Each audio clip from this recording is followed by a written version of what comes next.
Well, I just reviewed the scoreboard, and apparently Impact Rebellion was the 13th show we did a predictions battle for, so very unlucky number. Not for me! Yeah.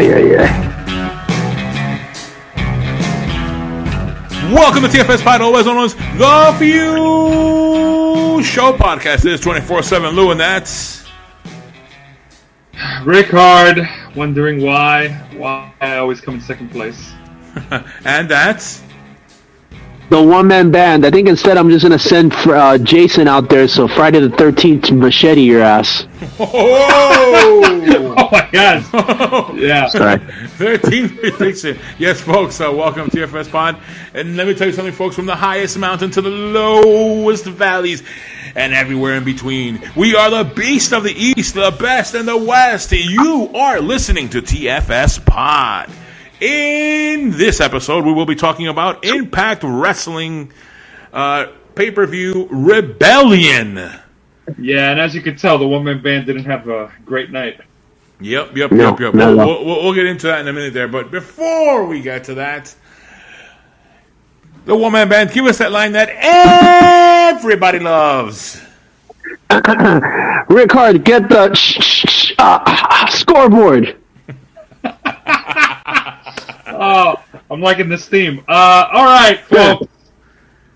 The scoreboard. Say it. Yeah. I just didn't put the point in.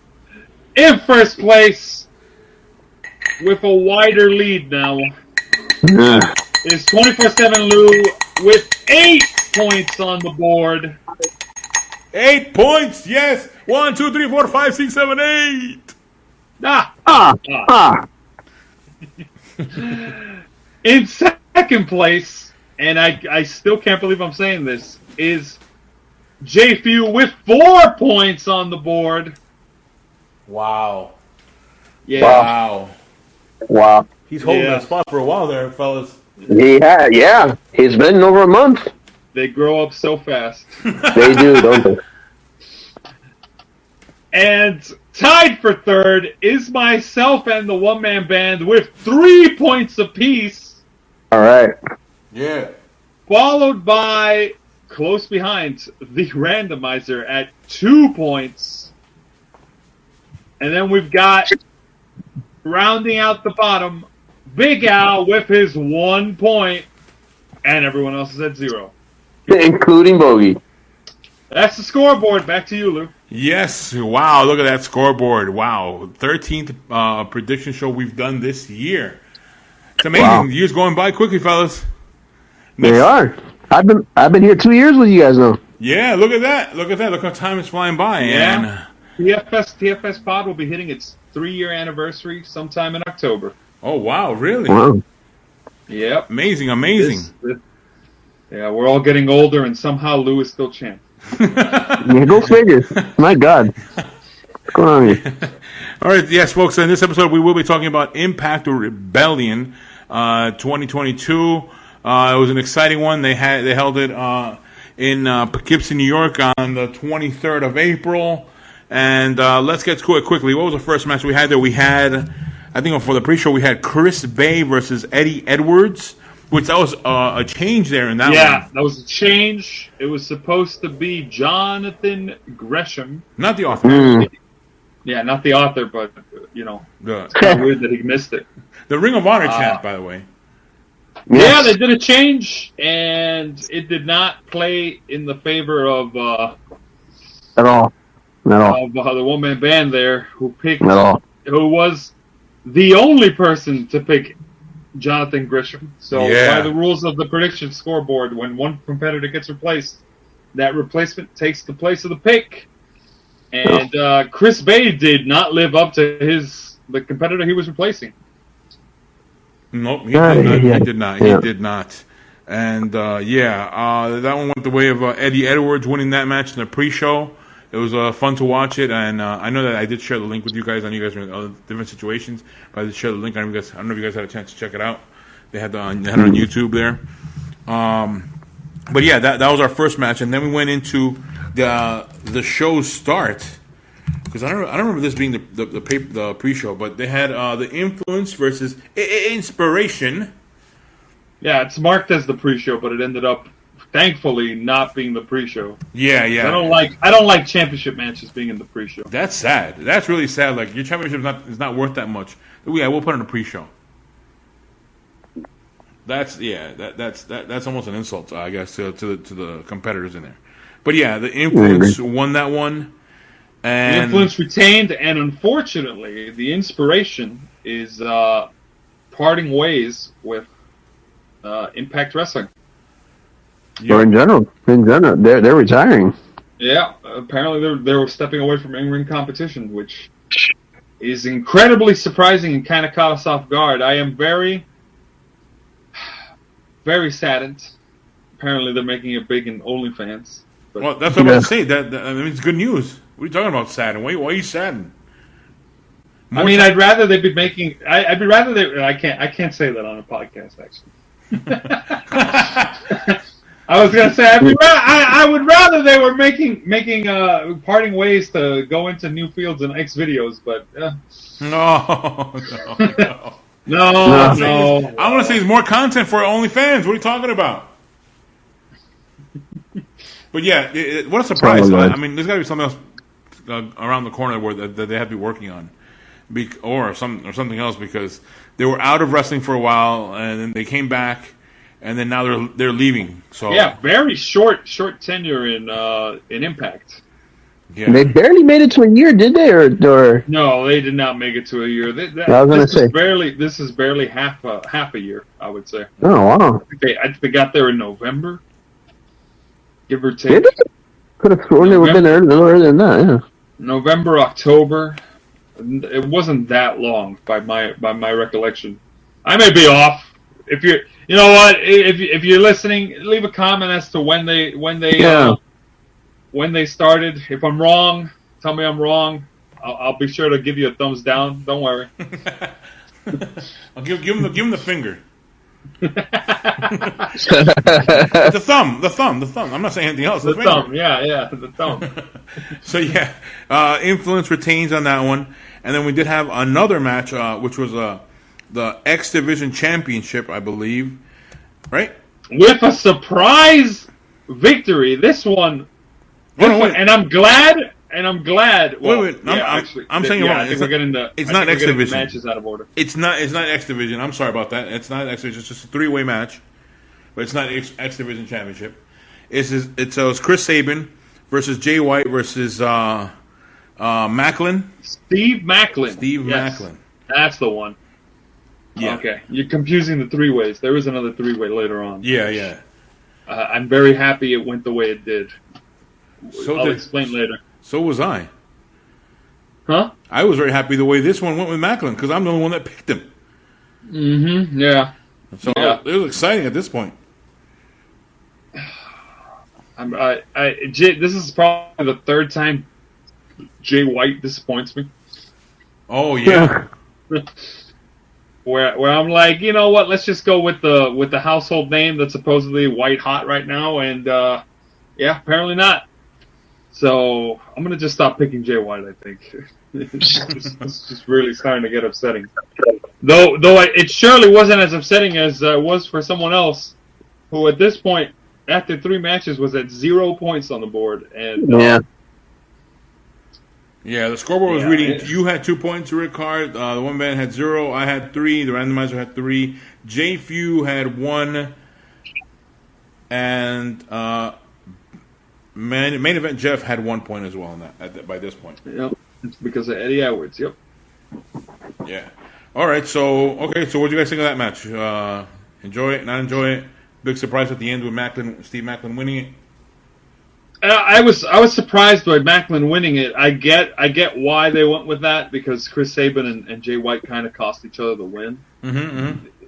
As it goes with triple threats, so they were focusing on that rivalry.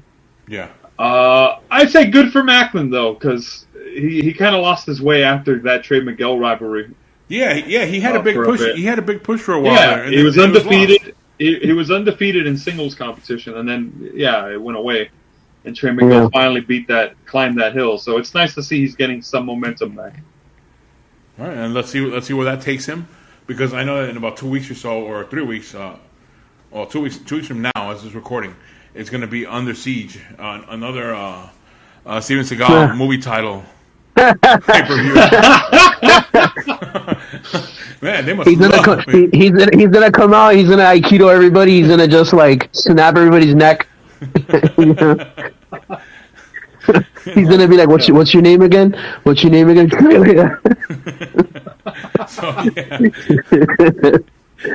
So yeah, hold on a second. That's a Mad TV reference, right? It is. Thank you. I'm so glad you caught it. No one else probably would have got it, but I got it. Yeah. Thank you, man. I appreciate that. Oh man. May 7th is going to be Under Siege. Yeah, May 7th. That's going to happen. Yeah. All right.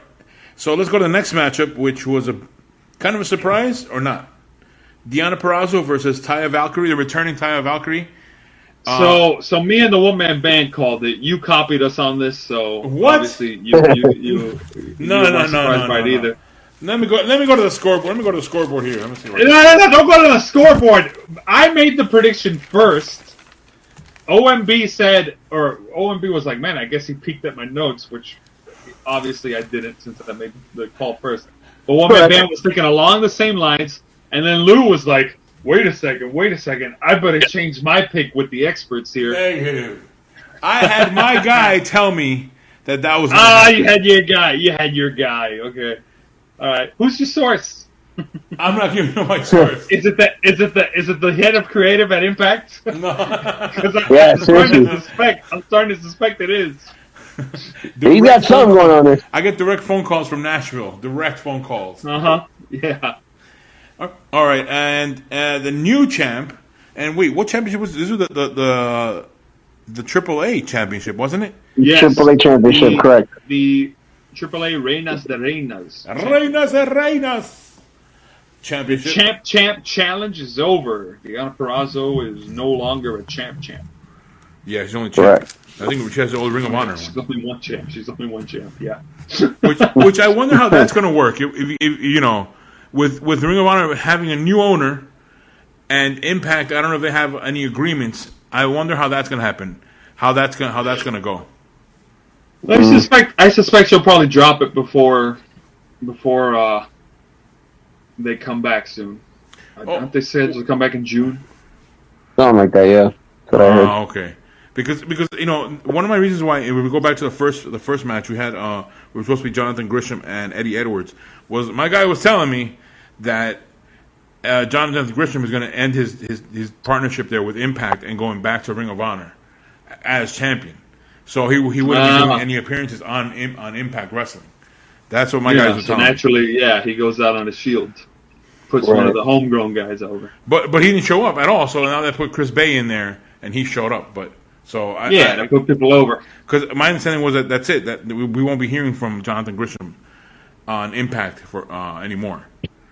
So I wonder. So that's why I wonder with Deonna Purrazzo being the Ring of Honor champion and also being a star on Impact. So something I have to give there along the line in the future, and we'll take that out. All right, let's go to the next matchup. I think Deonna Purrazzo might be looking at somewhere down the line trying out for AEW. I think that's in the future. I would so too. Because she's kind of beaten practically everyone in Impact at this point. Yeah. Yep. There's really not many. There's not much competition for her anymore. Yeah. And she is very gifted in the ring. I will say that. Yeah. I still consider it a loss that WWE wasn't able to capitalize with her while she was with them.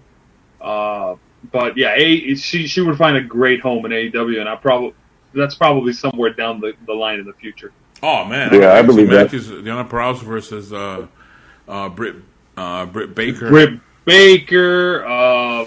Serena Deeb. Yep. Chris Statlander. Oh, I'm forgetting what's the name of this girl that we thought was going to take the title, that did take the title off of Britt Baker. Thunder Rosa. There we go. I want to see Deonna Purrazzo versus Thunder Rosa. They did. Didn't they have matches? Yeah, but I want to see it again. More. Yeah, I want more of that. Oh, awesome videos on YouTube that they put up for her. Just kidding. Thank you. I'm glad that joke didn't get talked over. Come on, it's me we're talking about here. Come on. I said I want to see more of Thunder Rosa and Deonna Purrazzo in private. Hey, if you want to see more of Thunder Rosa, her blog. Yeah. You told me. I checked it out. It's a pretty good show. I've been watching them. That's a great show. Yeah, we know what you're watching, Lou. They have a segment for eating tacos. They go to the different restaurant and eat tacos. Yeah. Ooh. Yeah, her and Danhausen did one. It was hilarious. Her and an adult star did it too. Oh, I haven't seen that one. Oh. Look that one up. Look, go back in it. What's the name? Amore? It's not Diamond Kitty, is it? No. What is the name? The Peruvian. What's her name again? Amore. Wait, why are you asking like we all know? What's I'm not up to date. No, I'm not late either. You're but playing We Are? By up to date, I mean by the hour. I meant. By the hour. By the hour. Yeah, smart guy. No. Anyway, yeah. There's an interview in there on one of her blog shows that they're eating tacos with someone. All right, let's get back here to Impact Wrestling. And the next matchup, which was the X Division Championship. The match of the night in terms of stopping Lou from getting a perfect score.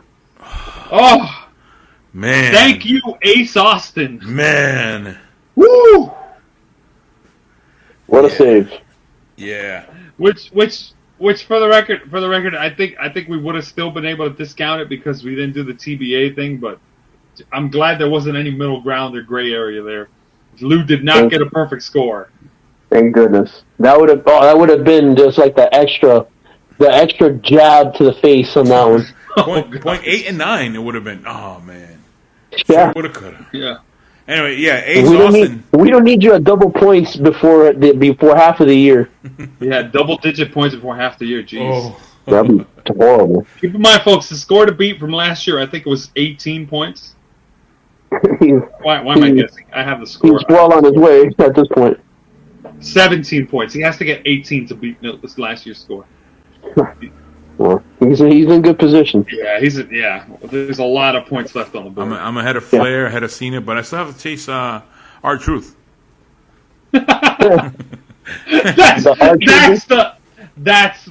the metric we're using. Jeez, that absurd metric is what it's come to. I have to chase R-Truth. All right, so in this one, Ace Austin, new champ, new X Division champ, and only one person called it. Props to him. Main event Jeff. He predicted Ace Austin getting the win. Oh yeah. Wow, yeah, that was a good one. Everyone else either went and the randomizer went Mike Bailey. Very nice. Yep. Whew. All right, let's go to the next matchup, which was Jonah versus Tomohiro Ishii. Yeah. The match that basically just took me out of the game at that point. Yes, I called this. Oh my god! As we're recording this, I have to admit something. I am watching Impact, and they just had a rematch with Josh Alexander versus Moose. Don't tell me. And they announced that after the match, whoever wins will have a special opponent later on coming up in the future. And out of nowhere, guess who comes out? Tomohiro Ishii comes out to challenge Josh Alexander. They're having a face-off in the middle of the ring right now. Wow! So that's where Impact is going. Look at that fresh, crisp updates you're getting as you're listening to this TFS pod. Yep, off the air, logo's on. Can't wait for the rest of that. All right, so let's go to this one. And Jonah, which again I know this was a big surprise in this one, but not to me, took the defeat on this one to Tomohiro Ishii, which, again, thanks to my guy who told me this one. Hey, go with that guy. Go with Ishii, he said. All right. So I went with Ishii. Yeah, only you and Jay Few went with Ishii. He was guessing. How do you know? Was that your guy? Was Jay Few your guy? I don't know. No, it was not Jay Few. It was not Jay Few. Like, wait a second. Wait a minute. Yeah, hold on a second. But yeah, okay. So that was a big push there for Tomohiro Ishii, which look what it is. It leads to it being a competitor for the Impact World Championship. So that's where that push is going on with Tomohiro Ishii. That's going to be interesting to see. And also on that one, I did hear that Jonah will be going to New Japan Pro Wrestling, so we'll be seeing less of Jonah. So I don't know how that's going to play out. I did not get to see him on Impact today, so I'm just going to put it out there. And then the next match, which we did not make a predictions on because there were way too many mystery opponents here, but we could go through this because it was actually a pretty fun match. It was.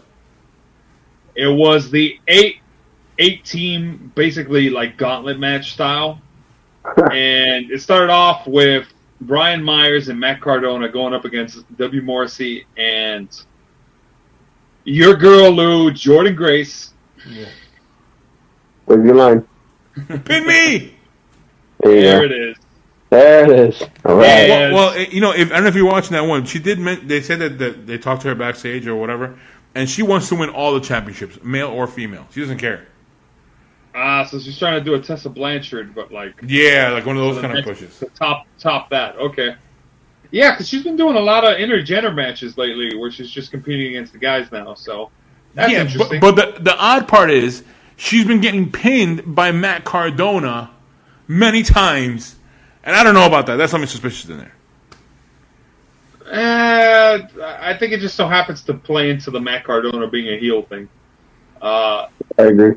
But basically, yeah. So Cardona and Brian Myers got the pin, and then I believe during the match, which was a crazy spot to start this all off. It was Chelsea Green basically attacking W. Morrissey from behind, or trying to. Like she was just like hitting at him from the back while he was beating up Matt Cardona and Brian Myers. And then W. Morrissey basically power bombed her through the table at ringside. Yeah, that was vicious. And it, W. Morrissey's a tall guy, but he added some elevation there because it looked like a last ride, basically. Yeah. Ouch. So props to Chelsea Green on taking that table spot because that looked brutal. And it was a heck of a way to start. And afterwards, out came the Good Brothers, who would essentially hold the line in that match for a while. They came out, they eliminated the Cardona and Myers. Then they faced off against. Oh, I'm drawing a blank here. It was a jobber team. I wish I. No, it wasn't a jobber team. Wasn't it the Bullet Club? No. You're jumping the gun there. Was it the Bullet Club? Yeah. No. The Bullet Club came afterwards. It was Johnny Swinger and the other guy. Oh yeah, that. And they basically had a squash match. Magic Killer. 1, 2, 3. It was over, and I was like, "Oh, okay, that was just a Billy team." And then, Bullet Club. No, what are you talking about? No, Bullet Club came out after Matt Cardona. Yeah, that's what I'm saying. Yeah, the Good Brothers. Oh yeah, so the Bullet Club. Yeah, Good Brothers came out. Are we just confusing? Did the Good Brothers fight themselves? No, I thought that's what you were saying. Because they said the Magic Killer. Yeah, I said they took out. Yeah, they Magic Killer, Matt Cardona, and Brian Myers. Eliminated them. Same thing to Johnny Swinger and his partner. I'm blanking out on the name. Okay, yeah. And then, who was the team that came out after them? The Honor No More. Was it that quick? I could have swore there was one more team before Honor No More came out. I don't remember another team. Yeah. All right. Let me look it up because otherwise we're just going to be blanking out. To me, it was Honor No More, and then they beat them, and then what do you call it? Oh, well, I'll let you say the names of that other group that came out for the end. Which to me, it didn't make any sense for them being in the finals. Like it should have been Bullet Club or Honor No More against Violent by Design, but it wasn't. It was. All right. So I got it. It was Johnny Swinger and Zicky Dice came out.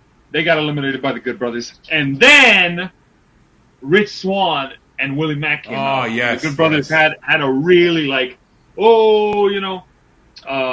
back and forth. Good Brothers eventually got the win over that. They were tired at this point. Then Honor No More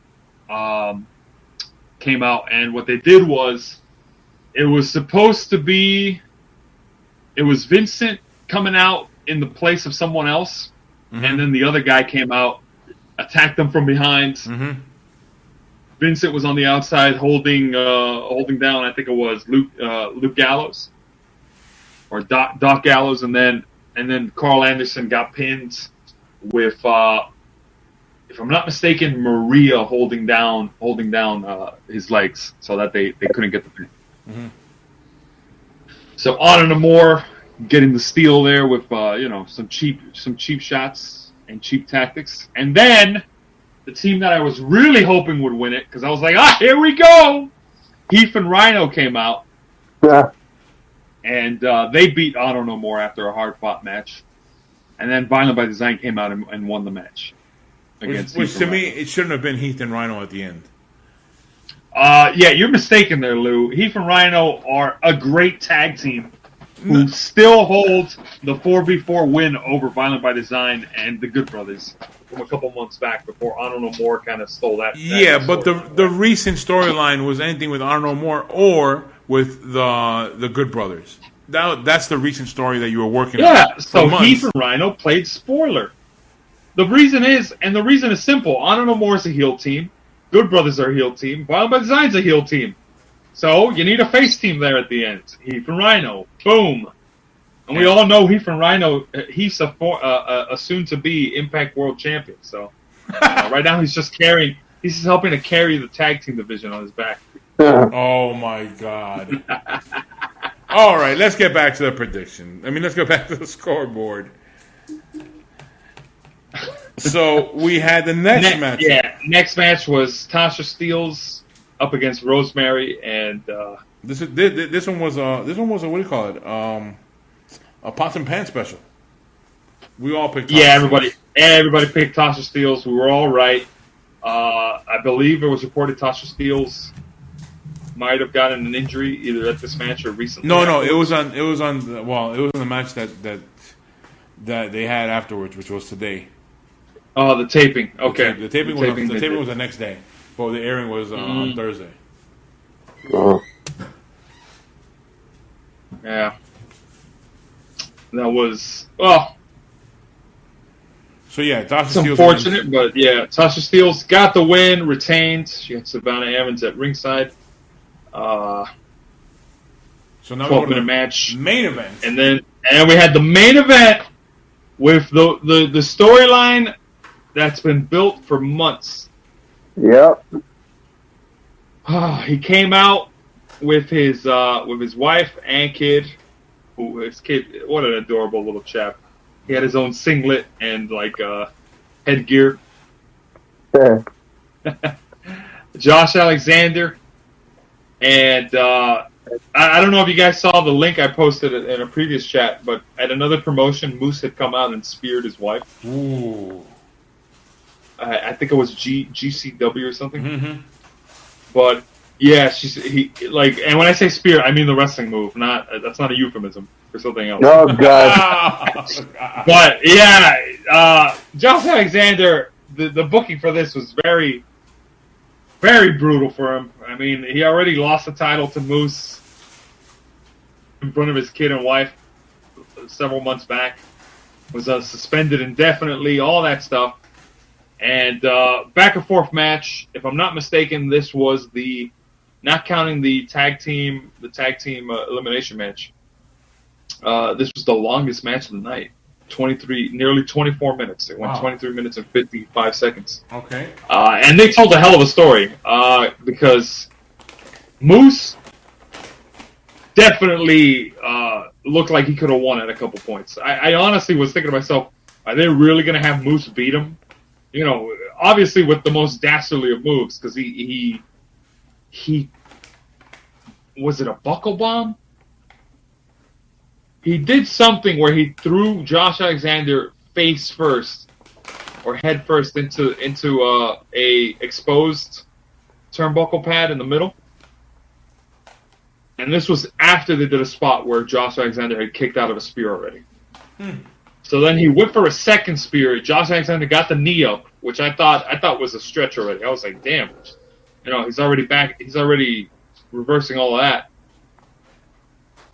And Josh managed to finally get the win after he reversed that spear and finally get the win. And he got crowned. His wife came into the ring, put the strap around his waist. I was like, there we go. That's a feel good moment if I ever saw one. Mm-hmm. Thank God. No, if Moose had won, I honestly the fans would have probably.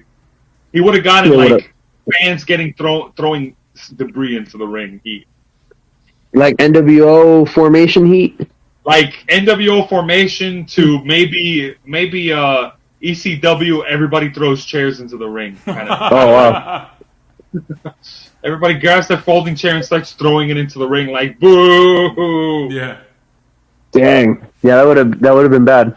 I mean, yeah, you don't beat somebody in front of their wife and kid twice in a row. Jeez. I would have done it. Who said that? Who said that? Yeah, okay. Oh, but yeah, that was Rebellion, and at the end of the night, Lou had 7 points, and no one was close to touching him. I was the closest. Yeah. Yeah. Okay. But yeah, near perfect run. Thank goodness it was just a near perfect run. Yeah, that would have hurt. Yeah. Well, at least could have been worse. Well, at least we got another chance. I got another chance at that perfect run, and so do you guys. Those 2 points with Triple A Lucha Libre in our next one.